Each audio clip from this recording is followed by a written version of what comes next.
좌우 옆에 분에게 인사하는 시간을 갖겠습니다. 희망은 절대로 당신을 실망시키지 않을 겁니다.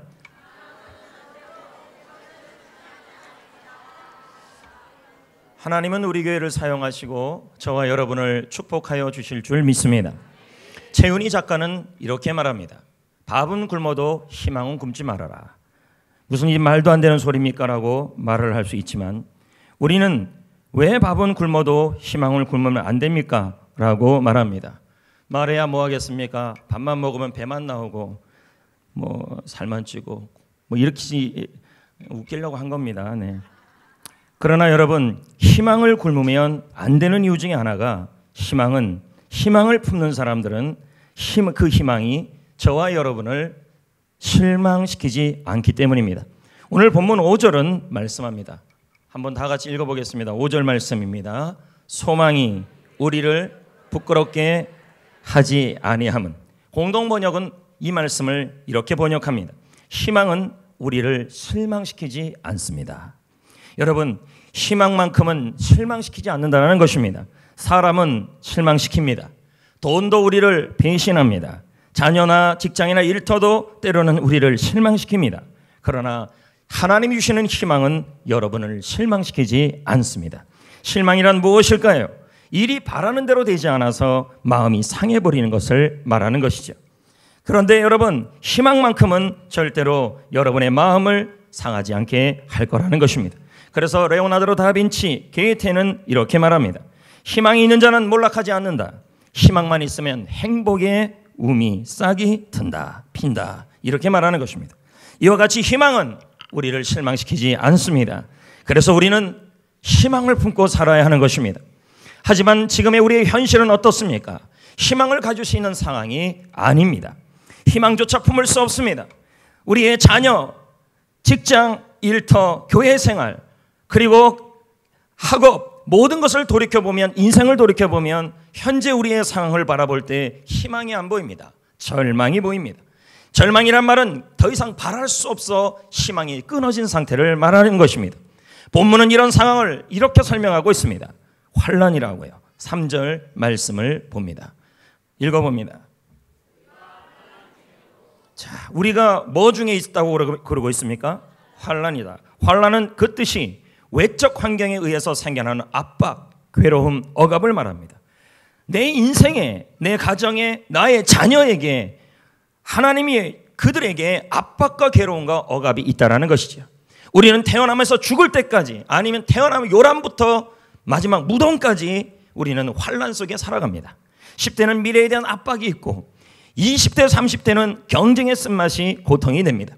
40대는 인생의 장벽에 제대로 한번 용을 써보지도 못하고 결국 노쇠와 피로 중군에 시달리고 있다고 합니다. 물론 여성들은 29살부터 피부 노화가 와서 29살부터 피부가 노쇠해지기 시작합니다. 아침에 제가 읽었어요. 여자들의 피부는 언제부터 노쇠해지는가? 29이래요. 그때부터 화장하라는 얘기입니다. 그럼 그 전까지는요, 안 발라도 이쁘다는 얘기죠. 5060 세대는 떠밀리듯이 인생의 메이저 리그에서 결별을 고민하고 있습니다. 은퇴 이후 어떻게 살아야 될까 고민하는 시대가 50대, 60대 세대입니다. 80대, 70대, 80대 세대는 건강과 자녀들과 멀어져 외롭게 인생의 낙심을 경험하는 세대가 바로 이 세대입니다. 그 외에도 우리는 갖가지 인생의 문제로 환난을 겪고 있습니다. 자녀로 인해 괴롭습니다. 친구 문제가 힘이 듭니다. 질병으로 고통스럽습니다. 불의한 사고를 당하여 여러 가지 오해로 인해 고통스럽습니다. 내가 고민하고 바라는 일들이 뜻대로 되지 않습니다. 물질이 넉넉하지 않습니다. 가족관계가 순탄하지 않습니다.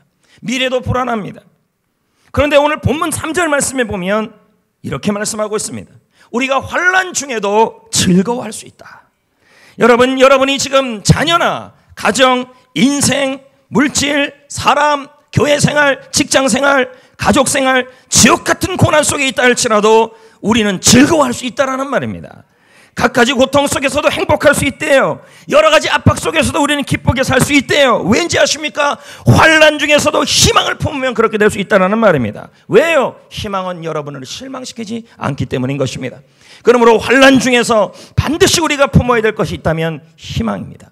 고난 중에 반드시 우리가 안고 살아갈 것이 있다면 뭘까요? 희망입니다. 할렐루야. 가정이 지옥입니까?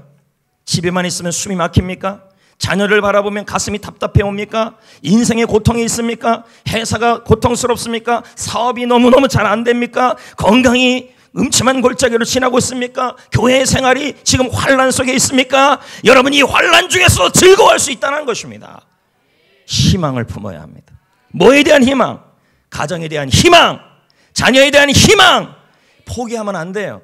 자녀를 포기하고, 가정을 포기하고, 회사를 절망하고, 건강을 포기하고, 교회 생활에서 절망하고, 인생을 절망하고, 사업을 절망하면 더 이상 희망이 없습니다. 환난 중에 기뻐할 수 있는 이유는 희망입니다. 자녀에 대해서 희망을 가지라는 얘기죠. 인생에 대해서 희망을 가지라는 거예요. 그럼 여러분은 질문할 겁니다. 목사님, 희망 그러는데 희망이 뭡니까? 본문 4절은 이렇게 말합니다. 소망을 헬라어로는 이걸 엘피스라고 그럽니다. 옛날에 우리 쿨피스라고 있었습니다. 애우기 쉽습니다. 쿨을 빼고 L을 집어넣으면 됩니다. 엘피스는 소망인데 소망은 희망이다. 희망은 기대감이라는 것입니다. 희망이란 말은 히브리어 헬라어 언어로 막연한 의미 기대가 아니라 좋은 것을 기대하라는 말입니다. 좋은 것을. 자녀에 대해서 희망을 가져라. 좋은 것을 기대해라. 물질에 대해서 희망을 가져라. 좋은 것을 기대해라. 가정에 대해서 좋은 것을 기대해라. 근데 여러분, 이 희망이라는 단어에 두 가지 원문의 의미가 있습니다. 이 두 가지 의미를 이해한다면 희망의 의미를 정확하게 알 수 있는 것입니다. 첫 번째 의미가 뭡니까? 밧줄을 잡아라, 이 말입니다. 희망이란 말은 밧줄을 잡으라는 말입니다. 결국 희망이란 말은 뭔가를 붙잡고 꼭 붙들고 있는 것이 뭐예요? 희망이라는 말이에요. 뭔가를 붙잡고 있으래요. 자녀가, 가정이, 일터가, 직장이, 교회 생활이, 인생이, 몸 상태가 절망이라 할지라도 뭔가를 붙잡고 늘어지라는 거예요. 그게 희망이라는 말이에요. 두 번째 희망의 뜻은 뭐예요? 몸부림치라. 집요하게 고집을 부르면서 우격다짐하면서 고집을 피워라, 이 말입니다. 뭐에 대하여? 지금 현재 나의 자녀가, 현재 우리의 직장이, 현재 나의 교회 생활이, 현재 나의 셀 생활이, 현재 나의 인생이, 현재 나의 직장 생활이 희망을 말할 수 없는 상황임에도 불구하고 밧줄을 붙잡고 뭔가를 붙잡고 집요하게 고집스럽게 우격다짐으로 좋은 것을 기대하라는 말이에요. 이게 희망이에요. 희망. 그럼 희망은 뭐예요? 뭔가를 붙잡고 집요하게 어떤 대상에 대하여 좋은 것을 기대하는 겁니다. 성도 여러분, 지금의 상황이 어렵습니다. 그럼에도 불구하고 뭔가를 붙잡고 집요하게 좋은 것을 기대합니다. 지금 나의 가정 현실이 너무너무 절망스럽습니다.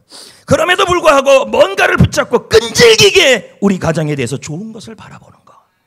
지금의 나의 직장 생활과 나의 몸 상태가 너무 괴롭습니다. 그럼에도 불구하고 나의 뭔가를 붙잡고 고집스럽게 나의 직장이, 나의 교회가, 나의 인생이, 나의 건강이 좋은 것이 있을 거라고 기대하는 것.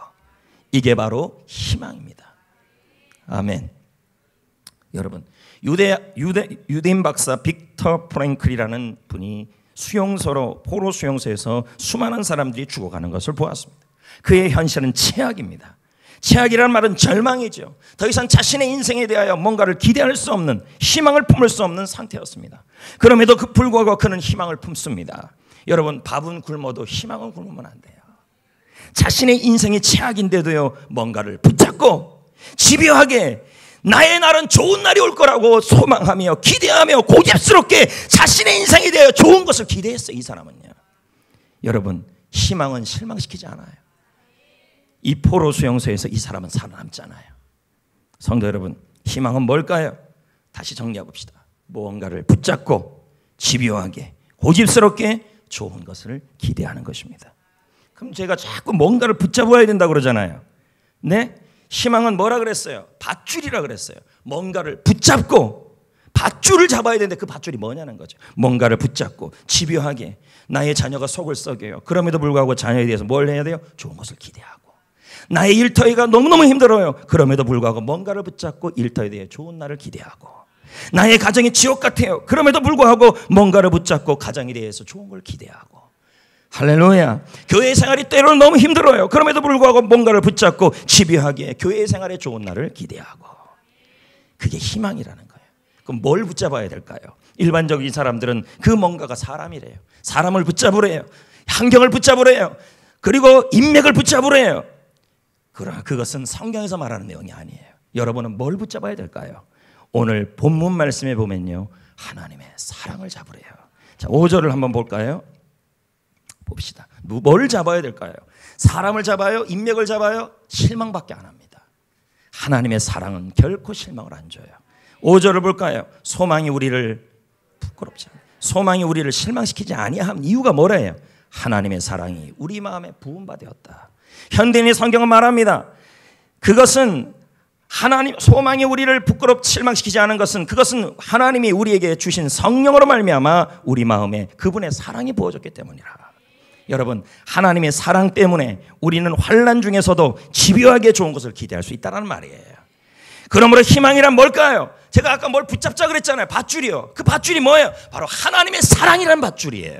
하나님의 사랑을 붙잡고, 자녀가 속을 썩이고 가정생활이 너무 힘들고 직장생활이 힘들고 건강이 힘들어도 밧줄을 잡아야 되는데, 그게 뭐예요? 하나님의 사랑이란 밧줄을 잡으시라는 말이에요. 할렐루야. 예전에 여러분 전래동화에서 밧줄이 하늘에서 내려와서 그거 잡고 올라가는 일, 그거 봤어요? 못 봤어요? 그것처럼 하나님의 사랑이란 밧줄을 붙잡고 고집스럽게, 가정이 힘들어도, 자녀들이 속을 썩여도, 물질이 힘들어도, 건강이 힘들어도 고집스럽게 집요하게 나의 자녀에게 좋은 날이 올 것이다, 우리 가정에 좋은 것을 주실 것이다, 나의 일터에 좋은 날을 주실 것이라고 끊임없이 기대하는 거예요. 이게 희망이에요. 왜요? 하나님의 사랑을 잡았기 때문에. 하나님의 사랑은 뭘까요? 바로 하나님 아버지의 사랑이에요. 하나님 아버지의 사랑은 어떤 사랑일까요? 이유가 없어요. 내가 하나님의 자녀이기에 무조건 좋은 것을 주고 싶은 사랑이에요. 누가복음 15장에 아버지의 사랑이 나오잖아요. 이 아버지의 모습이 하나님 아버지의 모습 아니겠습니까? 이 아버지는 돌아온 둘째 아들을 향하여 무조건 안아줘요. 이유가 없어요. 자식이기 때문에 무조건 축복해요. 누더기를 벗기고 좋은 옷을 입히고 해진 신발을 벗기고 새 신발을 신겨주며 송아지를 잡고 가장 좋은 잔치를 열어주는 것입니다. 이 아버지는 자식에게 아무 조건 없이 무조건 가장 좋은 것을 주고 싶어 하고 있습니다. 왜 그렇습니까? 나의 아들이기 때문입니다. 이게 은혜입니다. 여러분, 하나님은 우리를 아무 조건 없이 사랑하시잖아요. 하나님은 우리를 아무 조건 없이 사랑하십니다. 왜요? 하나님의 자녀이기 때문입니다. 그래서 하나님의 아무 조건 없이 사랑하는 사랑을 하나님의 은혜, 하나님의 사랑이라 그럽니다. 그러니 하나님은 우리가 하나님의 자녀이기에 좋은 것을 주고 싶어 하십니다. 시편 84편 11절 한번 볼까요? 읽어볼까요? 하나님 여호와께서 아무 조건 없이 무조건 좋은 것을 주신대요. 은혜를 주시는데, 사랑하시는데, 그래서 뭘 주신대요? 좋은 것을 아끼지 아니할 것이라. 하나님은 무조건 우리를 사랑하셔서 좋은 것을 주신다는 거, 이게 하나님의 사랑이에요. 마태복음 7장 11절도 말씀합니다. 자, 읽어봅니다. 너희가 악한 자라도 좋은 것으로 자식에게 줄다 하물며 하늘에 계신 너희 하나님 아버지께서 구하는 자에게 좋은 것을 안 주겠냐? 하나님 아버지는 우리에게 좋은 것을 주시는 분이에요. 그것도 아낌없이 무조건 주시는 분이신 것입니다. 이것이 바로 하나님의 은혜, 하나님의 사랑이에요. 근데 이 사랑을 지금 성령께서 내 안에서 부어줬다는 말이에요. 고린도서 1장 22절 본문 5절 말씀을 다시 한번 봅니다. 우리 마음에 누가 있습니까? 지금 여러분 안에 성령님이 계시잖아요. 그 성령이 이제 뭐라 그럽니까? 5절에 소망이 우리를 실망시키지 아니하는 것은 우리에게 주신 성령이, 내 안에 계신 성령으로 말미암아 성령께서 하나님의 사랑을 우리 마음에 부으고 있다. 그럼 여러분 안에 누가 계셔요? 성령님이 계시고, 그 성령님이 여러분 안에 지금 뭐 하고 있어요? 하나님의 은혜, 하나님의 사랑을 부어주고 있어요. 어떤 사랑이에요? 아낌없이 좋은 것을 주시는 하나님의 사랑을 여러분 안에 지금 부어주고 있는 거예요. 우리 안에 지금 하나님의 사랑이 부어지고 있어요. 아낌없이 하나님이 좋은 걸 주겠다는 거예요. 그래서 우리는 그 안에 있는, 내 안에 있는 하나님의 사랑을 뭐 해야 돼요? 성령이 부어주고 있는 이 사랑을 잡으셔야 돼요. 할렐루야. 물론 지금 환난 중에 있을 수 있어요. 불의의 사고, 건강이 안 좋고, 억울한 일을 당하고, 말로 인해 오해받고, 물질 문제로 고통당하고, 자녀가 걱정거리가 돼버리고, 이때 우리 안에 성령께서 이미 계셔서 여러분에게 하나님의 사랑을 부어줬어요. 부어주고 있어요. 그 사랑이 뭐예요? 무조건 가장 좋은 것을 주시는 아버지의 사랑이에요. 좋은 것을 우리는 어떻게 해야 돼요? 그 사랑을 잡으셔야 돼요. 그리고 어떻게 해야 돼요? 하나님의 사랑을 붙잡고 하나님께서 좋은 것을 주신다고 집요하게 기대하셔야 돼요. 고집스럽게 기대하셔야 돼요. 이 좋은 것이 뭘까요? 히브리어로 토부입니다. 그 뜻은 예전에도 제가 말씀드렸습니다. 좋은 결론, 좋은 결과, 행복한 결과를 기대하시라는 말이에요. 그러므로 희망이란 뭘까요? 자, 여러분 환난 중에, 가정이 지금 환난 중에 있습니까? 교회가 여러분의 교회 생활이 환난입니까? 자녀들이 지금 여러분에게 고통을 줍니까? 인생의 고통입니까? 회사가 고통입니까? 사업이 고통입니까? 건강이 고통입니까? 그 환난 중에 하나님의 사랑을 붙잡는 게 희망이에요. 하나님이 무조건 좋은 결과를 주실 거래요. 여러분의 가정에, 아멘 할 때까지 할 거예요. 여러분의 가정에 좋은 결과를 주신다. 교회 생활에 좋은 결과를 주신다. 여러분의 자녀에게 좋은 결과를 주실 것이다. 여러분의 인생에 좋은 결과를 주실 것이다. 여러분의 회사에 좋은 결과를 주실 것이다. 여러분의 사업에 좋은 결과를 하나님이 주실 것이다. 여러분의 건강에 하나님이 좋은 결과를 주실 것이다. 왜요? 하나님의 사랑이 그와 같으니까요. 이거를 부여잡고 집요하게, 남들은 다 뭐라고 얘기해도 그 좋은 결과를 기대하라는 거예요. 누구를 향하여? 자녀를 향하여. 누구를 향하여? 여러분의 가정을 향하여. 누구를 향하여? 여러분의 교회 생활을 향하여. 누구를 향하여? 여러분의 건강을 향하여. 뭘 향하여? 여러분의 사업과 회사와 인생을 향하여 집요하게 좋은 결과를 우기라는 거예요. 사람들은 여러분에게 말합니다. 아무개 집사님 망했지요? 우리는 말해야 합니다. 아직 안 망했습니다. 그리고 좋은 결말을 고집스럽게 하나님께 기대해야 돼요.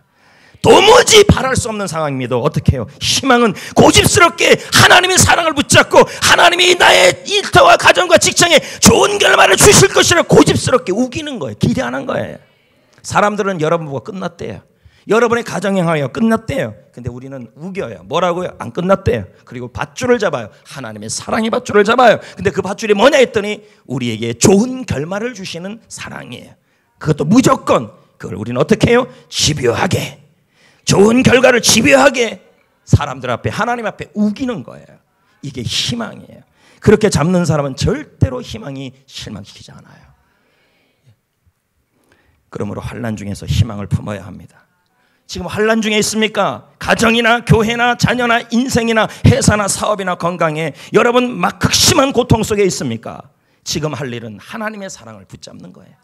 하나님이 여러분의 가정들에, 교회에, 자녀의 인생에, 회사의, 사업의, 건강에 좋은 결말을 주실 것이라는 그 사랑을 붙잡고 집요하게 가정에 대해 좋은 결과를 기대하시고, 자녀에 대해서 좋은 결과를 기대하시고, 회사에 대해서 좋은 결말을, 하나님 주신 좋은 결말을 기대하시고, 건강에 대해서 좋은 결과를 기대하시고.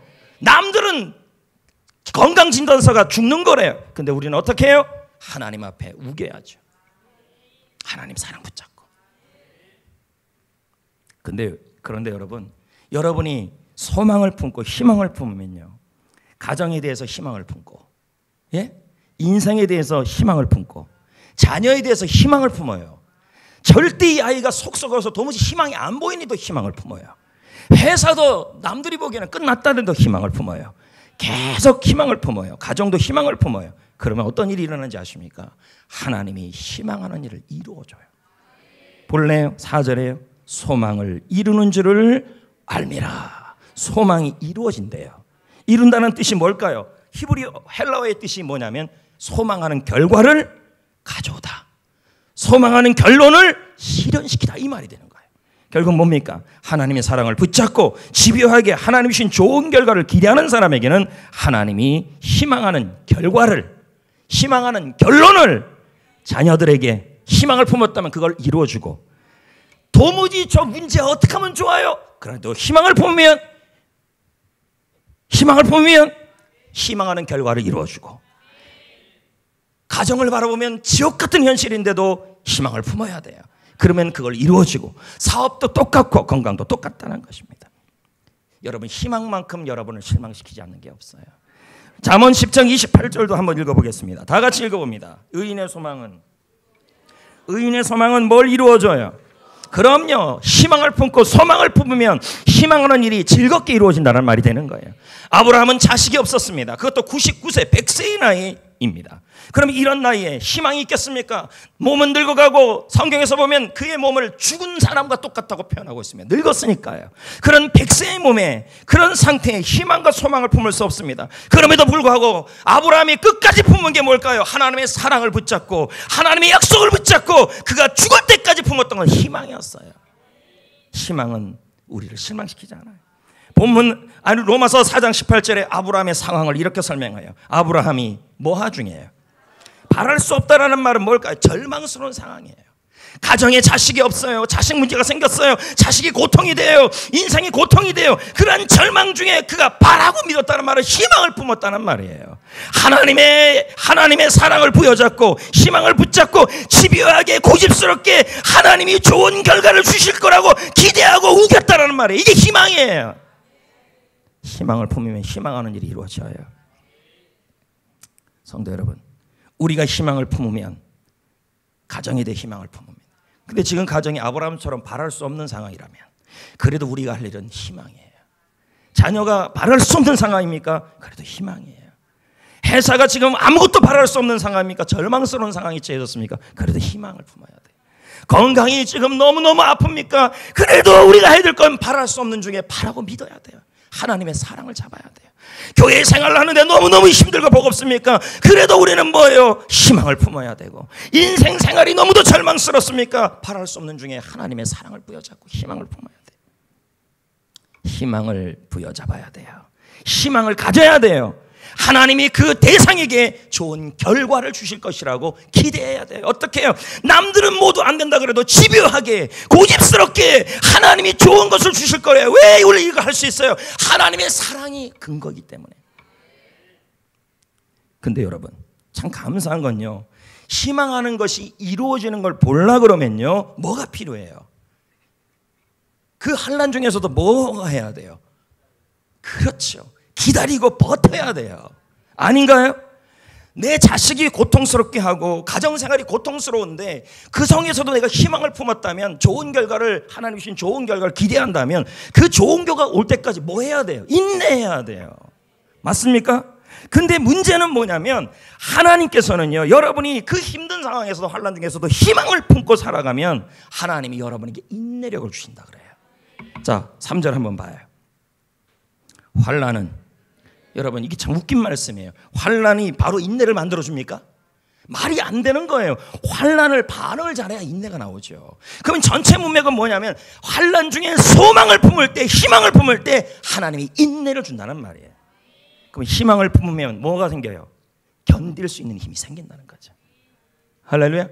그러니까 여러분, 가정이 너무너무 힘들어요. 그래도 희망을 품고, 자녀가 고통스럽게 해요. 그래도 희망을 품으면 뭡니까? 하나님이 환난 중에 인내를 주셔요. 인내가 뭘까요? 참고 버티는 힘이에요. 참고 버티는 힘이에요. 환난 중에 희망을 품고 좋은 결과를, 자녀를 향하여, 가정을 향하여, 회사를 향하여, 건강을 향하여, 교회 생활을 향하여 집요하게 좋은 결과를 기대하는 사람에게 하나님은 그 환난 중에 환난은 인내를 이루어 준다라는 말이에요. 버티는 힘이 생긴다라는 말이에요. 차동엽 씨의 책에 보면 희망 귀환이라는 책이 있어요. 그 책에 보면 재밌는 이야기가 나와요. 이분이 모 대학교에 가서 강의를 했는데 한 학생이 질문을 해요. 모든 강의가 오늘 저에게 큰 힘이 되었어요. 청년의 질문이죠. 대답이죠. 꿈을 품고 사는데 도움도 되었어요. 그런데 선생님, 우리가 아무리 꿈을 품고 노력을 해도 시대 상황이, 나의 현실이, 나의 가족 상황이, 나의 직장 생활과 현실과 대학 생활이 나의 꿈과 반대로 가요. 내가 아무리 해도 현실은 환난뿐인데 어떻게 해야 꿈을 이룰 수 있어요? 라고 묻는 거예요. 그러자 이 차동엽 작가는 말하기를, 여러분, 역사의 수많은 사례를 보면 꿈은 반드시 이루어지더라는 것입니다. 희망을 품으면 희망이 반드시 이루어진다는 것입니다. 그런데 거기에 변수가 하나 있어요. 그게 바로 시간입니다. 시간만은 우리가 어쩔 수 없다는 것입니다. 그러므로 앞길이 막막해 보일 때, 여러분에게 요구하는 것이 이루어질 때까지 여러분에게 필요한 것이 있다면 버티는 힘입니다. 여러분, 이 버티는 게 인내예요. 인내란 말은 참고 견디는 거죠. 가정생활 하는데 얼마나 힘들어요. 환난이죠. 아이들 바라보는데 세상에 아이들 키우는 게 어디 쉬워요. 조금 할 때나 말 듣지. 이제 머리 굵어져 보세요. 내 인생은 내 거 문 꽉 닫아버리고 문 잠가버리고 들어오지 못하고 들어오면 왜 건드냐 그러고. 이게 인생 아니겠. 죄송해요. 쉽지 않아요. 자식 키우는 거. 건강도 내 뜻대로 안 되는 이 상황 속에서 우리는 희망을 붙잡고 좋은 결과를 기대하고 있지만, 그러나 필요한 건 인내이고 버텨야 됩니다. 근데 참 감사한 건 오늘 말씀에 환난이 인내를 낳는데요. 이 말은 저절로 나는 것이 아니라 환난 중에 희망을 잡으면, 기대하면, 소망을 가지면 나의 가정에 대하여, 내 인생에 대하여 좋은 결과를 주실 것이라고 기대하고 고집스럽게 우기면 버틸 힘이 생긴다는 거예요. 그래서 차동엽 씨가 계속 말하잖아요. 보세요. 이렇게 말해요. 시련을 이기는 길은 인내로서 버티는 것이다. 근데 희망이 인내로서 버티는 힘을 준다. 뒷힘을 준다. 야고보 1장 4절도 말해요. 인내를 온전히 이루라. 이는 온전하고 구비하여 조금 더 부족함이 없게 한다.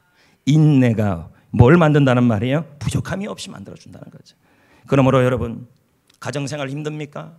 직장생활 힘듭니까? 교회생활 버겁습니까? 자녀들을 바라볼 때 한탄스럽습니까? 제1의 인생이 걱정이 됩니까? 회사와 직장생활에 있어서 환난이 있습니까? 나의 육신에 환난이 있습니까? 인생에 환난이 있습니까? 힘이 들어도 한 번만 더 희망을 품고 버텨야 돼요. 힘들다고 포기하면, 힘들다고 포기해버리면, 희망을 버려버리면 나중에 더 힘든 일이 일어나요. 힘이 들어도 희망을 품읍시다. 우리 자녀들을 향하여, 우리 가정을 향하여, 우리 인생을 향하여, 나의 건강을 향하여, 교회 생활을 향하여, 직장 생활을 향하여, 사업을 향하여 희망을 품어봅시다. 버텨봅시다. 새로운 세상이 열릴 겁니다. 근데 여러분, 환난이 소망을 품으면 인내를 만들어내요. 근데 저는 여러분에게 묻고 싶어요.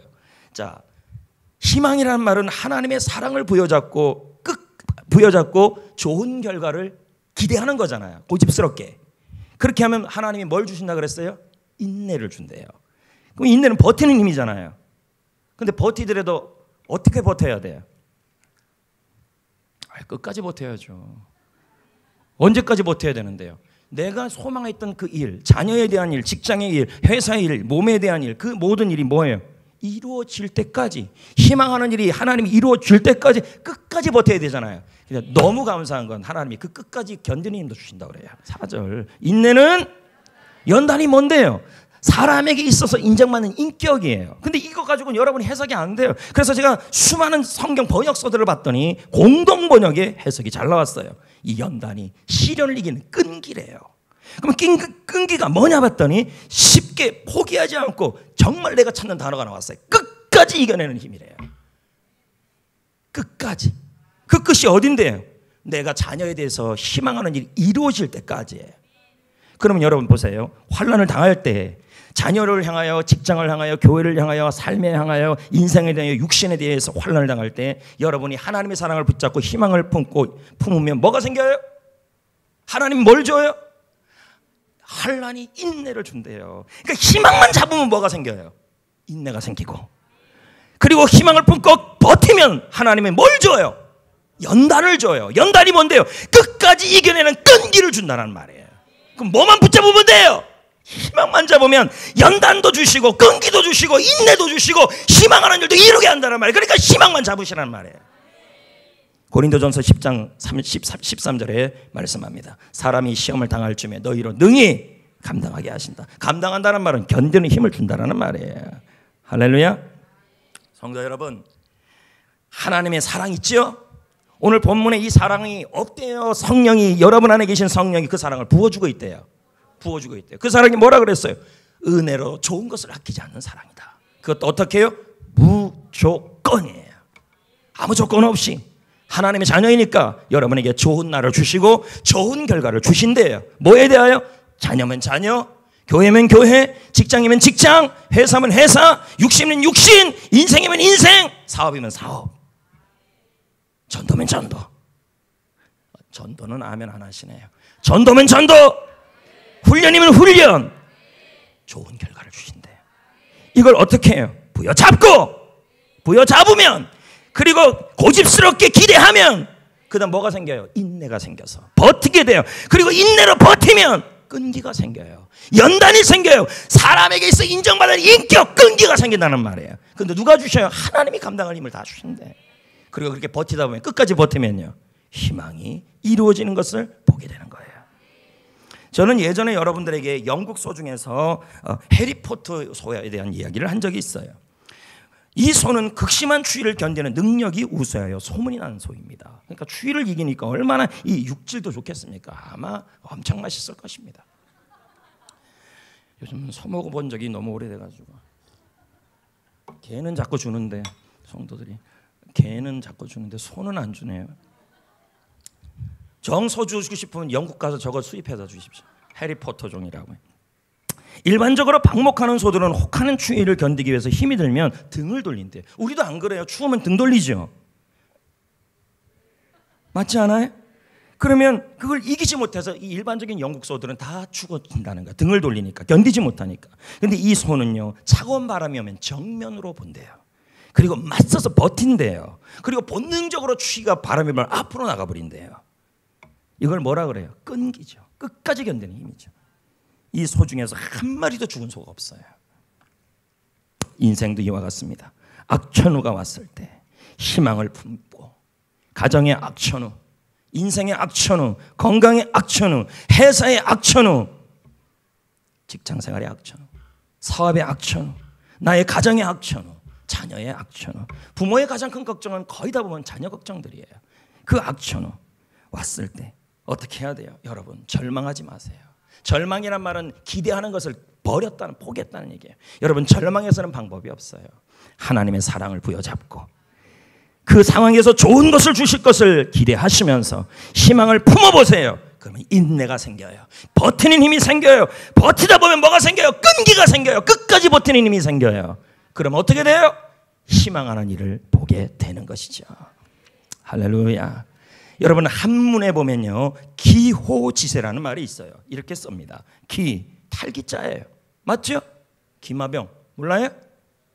호는 뭐예요? 호랑이에요. 지는 갈지자예요. 좀 문제예요. 제가 노안이 와서 그래요. 저 뭐예요? 뭐 할 수 있어요. 그렇죠. 뜻은 무슨 뜻이에요? 호랑이의 등에 올라탄 사람을 호랑이가 떨쳐버리려고 미친 듯이 달리는 모습을 이렇게 표현해요. 사람이 탔으니까 떨어져놔야 될 거 아니에요. 맞습니까? 근데 이 기호지세라는 단어를 인생에 비유를 해요. 어떻게 해요? 호랑이는 환란이래요. 네? 네. 환란이, 호랑이가 지쳐 쓰러질 때까지, 네? 우리가 등에 탄 우리가 뭐 해야 돼요? 끝까지 버티라는 거죠. 호랑이가 져야 돼요. 환란이 기가 죽어야 돼요. 가정의 환란, 직장의 환란, 호랑이처럼 견딜 수 없지요. 그럼에도 불구하고 우리는 버텨야 돼요. 끝까지 이겨내는 힘을 가져야 돼요. 근데 그건 우리가 가진다고 생기지가 않아요. 어떻게 해요? 희망을 품으면 환란이 인내를, 인내가 연단을, 연단이 소망하는 일을 이루어내 버린다는 것이죠. 서진규 박사라는 분을 제가 소개하려고 합니다. 그는 가난한 엿장수의 딸로 태어났어요. 공부를 미치도록 하고 싶어 했던 여인이었죠. 하지만 가난해서 대학을 포기하죠. 가발 직공과 종업원으로 일을 합니다. 마침 미국에서 가정부를 구한다는 구인 광고를 보고 무작정 미국으로 가게 됩니다. 그 고생스러운 미국 생활에서도 가정을 이루죠. 하지만 가난과 남편의 폭력, 좀 이따 영상 보겠지만 학기도 7단이래요. 남자가요. 그 남편이 학기도 7단의 실력으로 매일 구타를 했다는 거죠. 지옥입니다. 지옥. 여러분의 남편이 학기도 7단으로 여러분을 때리지 않는 걸 감사하게 여겨야 돼요. 이 여자는 희망과 소망을 가질 수 있는, 제가 말을 잘못한 게 아닌가? 요즘 우리 남자들이 더 기가 죽은 시대 아니겠습니까? 그녀는 힘든 결혼 생활 때문에 30살이 다 된 나이에 18개월 된 딸을 두고 엄마의 몸으로 미 육군에 지원합니다.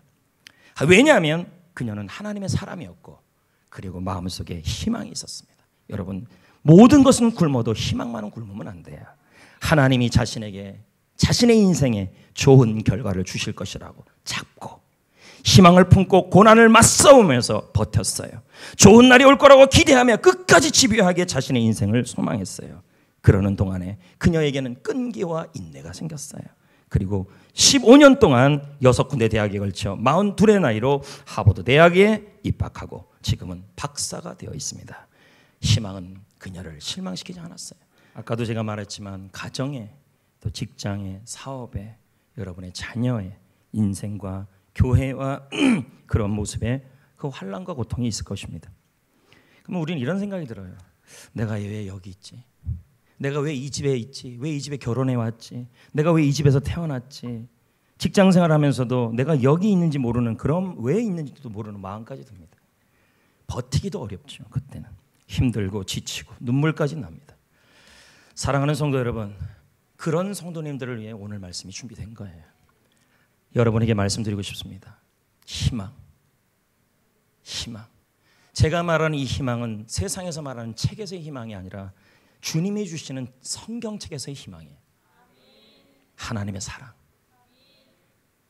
나의 가정의 사업과 직장과 인생과 건강과 자녀, 교회, 절망과 도무지 견딜 수 없는 상황에서도 하나님의 사랑 붙잡고, 하나님이 반드시 무조건 나는 하나님의 자녀이니까 내 자녀들에게, 우리 사업장에, 내 가정에, 나의 직장에, 내 인생의 건강에, 교회 생활에 좋은 결과를 주실 것이라는 그 사실을 붙잡고, 상황이 어려워도 집요하게, 환경이 너무너무 고통스러워도 괴로워도 집요하게, 고집스럽게, 끈질기게 좋은 결과를 기대하라는 거죠.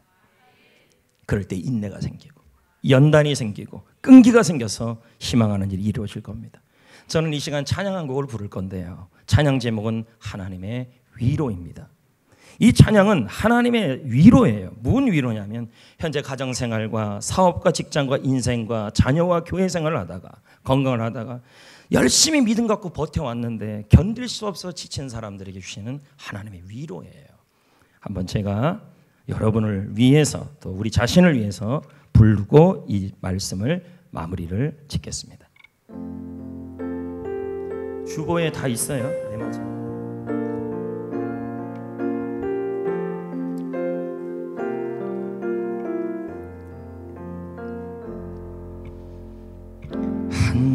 한순간도 견디기가 너무나 힘이 들어요. 한치 앞도 안 보여요.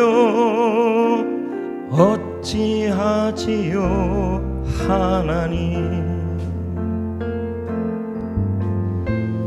믿음 하나 붙잡고 여기까지 왔어요. 하나님 말씀 의지하면서 기도하며 은혜로 여기까지 왔어요. 그런데 너무 지쳐요. 왜 이렇게 참아내기 힘이 드는지 몰라요. 울어봐도 안 되네요. 도와주세요 하나님. 하루하루 사는 것이 너무 힘들지 내 딸아. 지금까지 잘 견뎠다, 잘 참았다 내 딸아. 믿음 하나 붙잡고 여기까지 온 너를 내가 어찌 잊을 수 있겠니. 기도하며 은혜로 여기까지 온 너를 기억하고 있단다.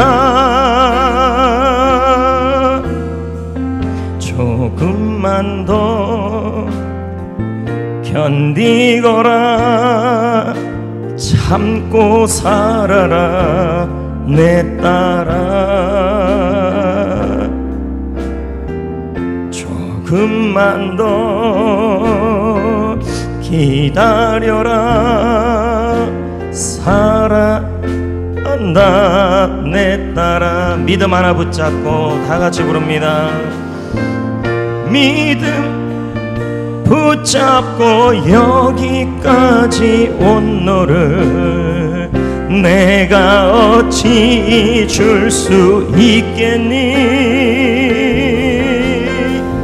기도하며 은혜로 여기까지 온 너를 기억하고 있단다.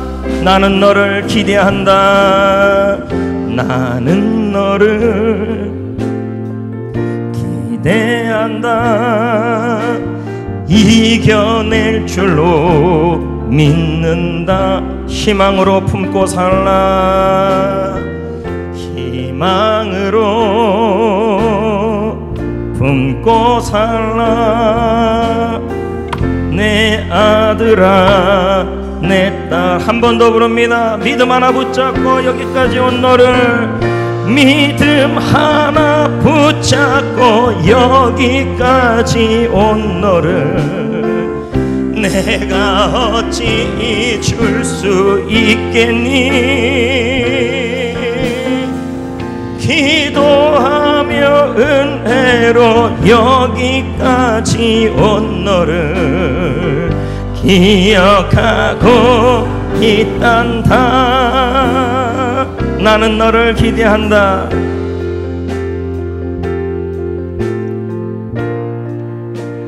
이겨낼 줄로 믿는다. 낼 줄로 지금의 환난을 희망으로 품고 살라. 희망으로 품고 살라. 내 아들아 내 딸아 내 딸아. 아멘. 이 찬양이 여러분에게 위로가 될 줄 믿습니다. 이제 말씀을 정리합니다. 영국의 수상 처칠은 2차 세전의 위기 속에 빠져있는 영국 국민에게 이렇게 말했습니다. 영국의 최고의 무기는 다른 것이 아니라 희망이다. 왜 희망이 인생의 최고의 무기가 될까요? 어떤 상황에서도 희망을 품어야 될 이유가 있다는 거죠. 차동엽 씨는 말합니다. 여러분들이 희망을 부르면, 희망을 품으면 희망하는 일이 내게로 온다. 그래서 희망을 품으라는 거죠. 우리 모두에게 필요한 건 희망입니다. 아파도 희망을 품어야 합니다. 힘들어도 희망을 품어야 합니다. 일이 뜻대로도 안 돼도 집요하게 희망을 품어야 하고, 억울한 일을 당하여도 고집스럽게 희망 하나 붙잡고 살아가야 합니다. 희망은 뭡니까? 하나님의 사랑. 무조건 우리에게 좋은 결과를 주시는 그 사랑을 붙잡고 자녀를 향하여, 가정을 향하여, 일터를 향하여, 직장을 향하여, 몸을 향하여, 모든 상황을 향하여 좋은 결과를 집요하게 기대하는 거예요. 그러면 버티는 힘이 생겨요. 인내. 그러면 연단이 생겨요. 끈기가 생겨요. 결국 하나님이 희망하는 일을 이루는 것을 보게 될 겁니다. 어떤 상황에서도 여러분 지금도 다시 희망을 품어야 합니다. 누구를 향하여? 자녀를 향하여, 가정을 향하여, 회사를 향하여, 직장을 향하여, 교회를 향하여, 교회 생활을 향하여, 셀을 향하여, 영혼을 향하여 희망을 품어야 합니다. 왜요? 희망만은 여러분을 실망시키지 않는다.